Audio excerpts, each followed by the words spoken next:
If you're watching TV or listening to speeches by right-wing leaders, you'd believe that the Ram temple in Ayodhya has brought prosperity to the residents of the temple town.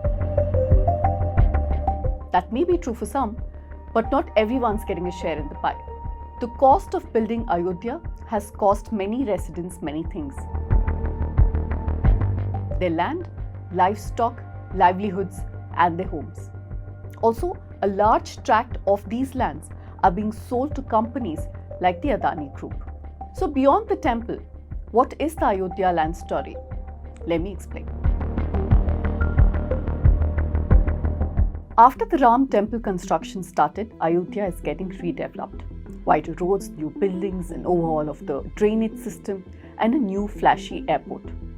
The demolitions in Ayodhya started as early as 2020 after land was acquired for the town's makeover. But those who've lost their land, their homes, and their shops are still waiting for clarity on how they'll be compensated or if they'll even be compensated. Scroll's Ayush Tiwari visited the town and spoke to many residents who are being pushed towards poverty.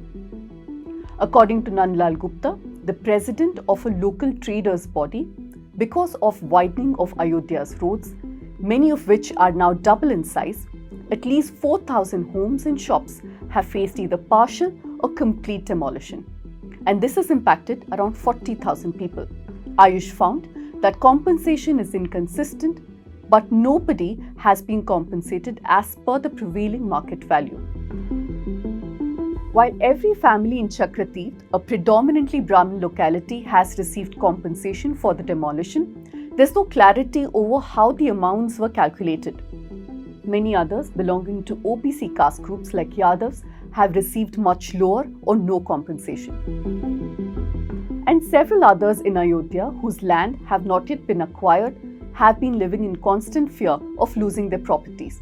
And this fear is making them sell their land to the first bidder at throwaway prices. Ayush's second story found that a firm by the name Time City Multi-State Cooperative Housing Society has been buying land from locals at ridiculously low prices. This firm was founded by Chandra Prakash Shukla, the former CA of Sahara Group, who went on to become a BJP MLA. The group is now run by Pankaj Pathak, who's also a BJP member.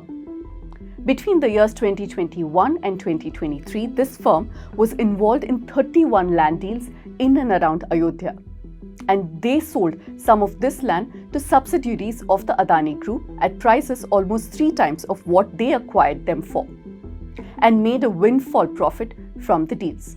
The farmers in Ayodhya who sold their land at dirt cheap prices are now struggling for survival. Many of them resort to working as auto rickshaw drivers or garbage collectors to make ends meet, while Time City made a massive profit from the panic selling. The third story that focuses on Ayodhya's land is journalist Sagar's article in the Caravan. Sagar's story is on questionable land acquisition by the Ram Janmabhoomi Tirth Kshetra, that is the RJTK. This is a trust set up by the Modi government in 2020 for construction and management of the Ram temple. While acquiring land around the 2.7-acre plot demarcated by the Supreme Court to build the temple, the trust demolished several significant and historical temples around it. The reasons cited: Vastu and accommodation of large crowds. The trust wanted the temple compound perimeter to be rectangular, so they started expanding in the northeast corner of the temple. The result: temples which had religious relevance in Ramayana, like Fakir Ram, Kaushalya Bhavan, and Kaikeyi Bhavan, were razed. Sagar noted that to acquire the land quickly and without litigation, the trust used many locals as intermediaries, all of them Brahmins, and all of them have connections to one man, a BJP leader by the name Rishikesh Upadhyay, who was the mayor of Ayodhya at the time. All these men sold the land to the trust after a significant markup from the prices they bought the land at. In many cases, the markup was almost 5 to 6 times the original price. While the trust's acquisition of 71 acres of the land has raised many questions of dubious transactions, the deals are shrouded in secrecy. Many RTI applications by activists and even a few RSS members have been blocked or have gotten no responses. You can visit both the Scroll and the Caravan website to read more details about all these three stories. I also spoke to Ayush Tiwari, who spent many weeks in Ayodhya to put these stories together. And here are the excerpts of that interview. Tell us what you learned on the ground from these people who sold their land. Well, the fact is that even though there is a lot of discussion about land rates skyrocketing around Ayodhya because of the temple, we see just a few kilometers behind the temple, just by the Saryu River, that in a huge village, I found that there are a series of transactions happening which are always below the circle rate that is set by the district administration. Many of them have had this in their family for generations. So, what was the compulsion they faced that they sold it much lower than the market value?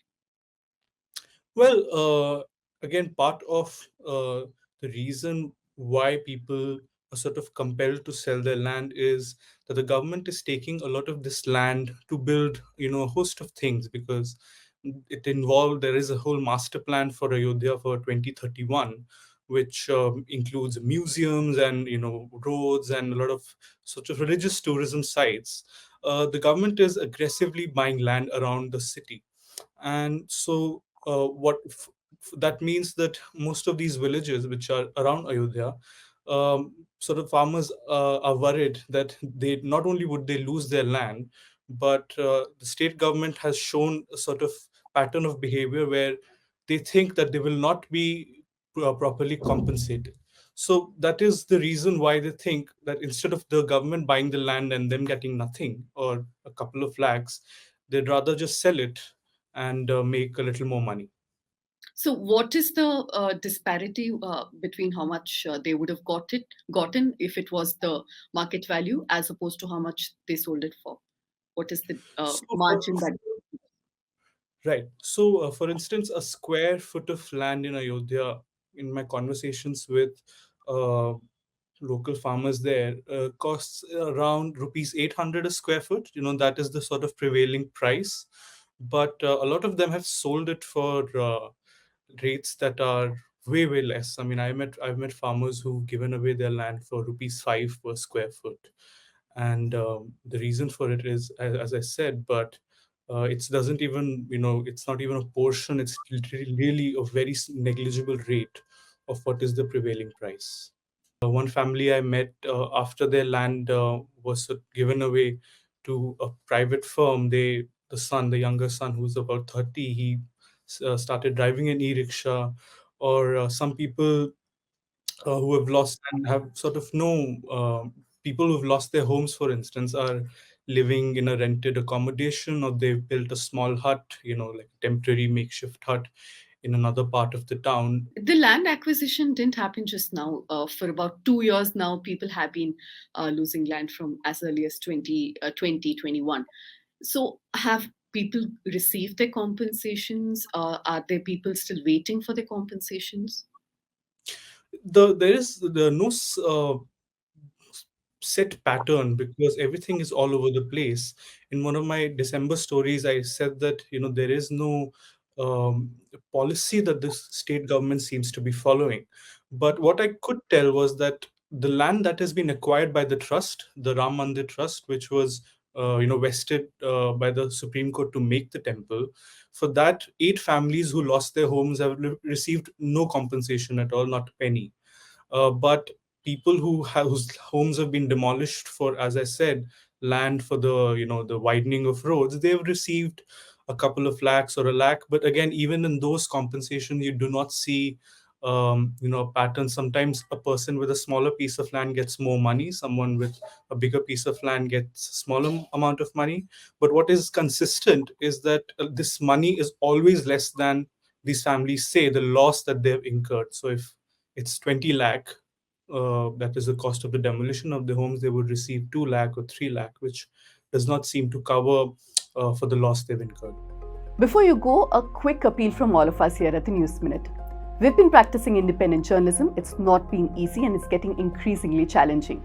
We only rely on your support. So become a subscriber of the News Minute today And as always, make sure you like and subscribe to the TNM channel. Thank you.